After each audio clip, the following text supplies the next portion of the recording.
durante um momento pandêmico, porque eu sou da área de filosofia, em vários e vários instantes eu fui entrevistado. Toda vez que há um momento agudo na história humana, é comum se chamar pessoas da área de filosofia, porque o desespero é tão grande que só alguém da área de filosofia pode confundir mais ainda. E várias vezes eu fui chamado. Leandro Carnal, meu amigo, tenho com ele livros, gaúcho, nascido aqui em São Leopoldo. Aliás, ele faz uma coisa absolutamente carinhosa comigo e irritante que agora ele não pode fazer mais, porque eu sou paranaense, ele é gaúcho, e ele dizia sempre, olhando para mim, vocês do norte. E eu sou paranaense. Agora eu digo, calma lá, eu tenho título. Agora também sou. Olha que coisa boa. O Carnal, o Luiz Felipe Pondé, o Clóvis de Barros Filho e outras pessoas da área de filosofia, fomos muito perguntados, porque nós tomamos um susto em 2020 inacreditável. Ele persiste, né? Ele persiste de vários modos. A gente, quando achou que ia repousar um pouco agora, vem outra coisa chegando. E aí parece que quando Geraldo Vandré cantava, quanto mais eu ando, mais vejo estrada. E se eu não caminho, eu sou é nada. Se tem a poeira como companheira, faço da poeira o meu camarada. Geraldo Vandré, um gênio paraibano da música, um homem que criou nos anos 1960 uma ideia marcante num festival, que é a música, para não dizer que não falei das flores, em que ele cantava, quem sabe faz a hora, não espera acontecer. Ele pegou a frase latina, quem sabe faz a hora, que aliás dá título a um livro meu, lançado durante a pandemia, quem sabe faz a hora, que os latinos usavam, e acrescentou a ideia genial, quem sabe faz a hora, não espera acontecer, faz o melhor, faz a hora certa, a coisa certa, para as pessoas certas, no lugar certo e de modo certo. Já pensou? E nós, em 2020, assustamos, inclusive porque nós estávamos imaginando, de modo até arrogante, nosso como espécie, que a única ameaça a nós, como humanidade, viria do espaço. Um meteoro, um asteroide. Aliás, preparamos tecnologia para enfrentá-los com mísseis que poderiam destruí-los ainda na vinda. E quem diria que ela veio do nosso convívio? E tomamos um susto imenso, porque a nossa arrogância nos deixava num estado de hiperpotência, que não temos. De repente, nos demos conta de duas coisas. As duas são importantes saber. A primeira é muito ruim ter sabido como soubemos, e pela razão que soubemos, que é que nós não somos tão fortes assim. Nós não somos tão poderosos assim.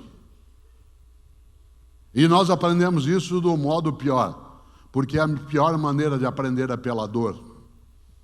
Mas pior do que pela dor aprender é nada com a dor aprender. E por isso, embora a gente tenha aprendido que nós não somos tão poderosos, a segunda coisa, e essa aprendemos, é que nós também não somos tão fracos assim. Isto é, quando a gente junta capacidades, desejos, competências e inteligências, nós somos capazes de ultrapassar o horror, a tempestade poderosa.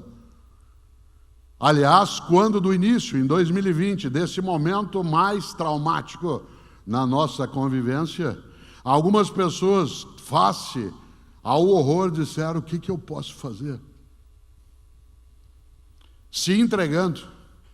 E para nossa benemerência, dezenas e dezenas de mulheres e homens pelo planeta fora, inclusive no nosso país, em vez de dizer o que eu posso fazer, de modo entregue, desanimado, desalentado, colocaram não reticências, 3 pontinhos ao final da expressão, mas colocaram um ponto de interrogação, que foi o que eu posso fazer? Não de modo insolente, arrogante, mas de modo disponível. O que é que eu posso fazer? E quando se disse que era impossível fazer uma vacina em menos de 10 anos, porque a ciência nunca houvera obtido esse resultado, homens e mulheres que buscaram fazer o melhor, conseguiram colocar hoje uma condição e que nós temos aqui centenas e centenas de pessoas convivendo, fazendo suas escolhas, algumas com uso de máscara, outras não. Eu, Cortella, uso de modo contínuo, inclusive porque tenho convivência cotidiana com várias pessoas. Alguns escolheram, mas nós não estaríamos assim em agosto do ano passado. Aliás, eu quero lembrar uma coisa: nosso país ainda tem diariamente mais de 200 óbitos. Só para você e eu não esquecemos, isso é mais do que a gente tinha em março de 2020, quando nós entramos em lockdown. Quando nós atingimos a marca de 200 óbitos, foi um estado de susto imenso. Isso não significa que a gente não deveria tê-lo feito, significa que a gente ainda não poderia não fazer. E agora a gente é capaz de uma convivência. Por quê?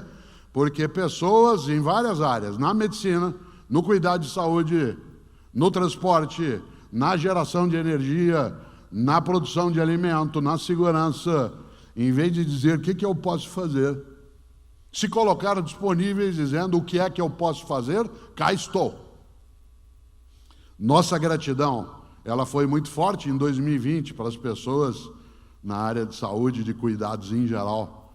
A gente até às vezes esquece um pouco, mas milhares e milhares de homens e mulheres no campo de cuidado da saúde pereceram e não desistiram. Vocês se lembram quantos que não iam nem para casa para não contaminar a família, ou pessoas que ficavam no final de um dia de trabalho exaustivo encostadas nas paredes, tentando descansar um pouco, evitando o desespero.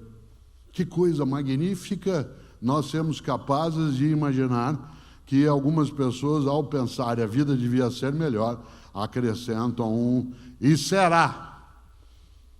E esse "será" não é só uma disponibilidade de ideias, mas de prática. E é claro que isso vale não só para o momento crítico, mas vale para o conjunto da vida.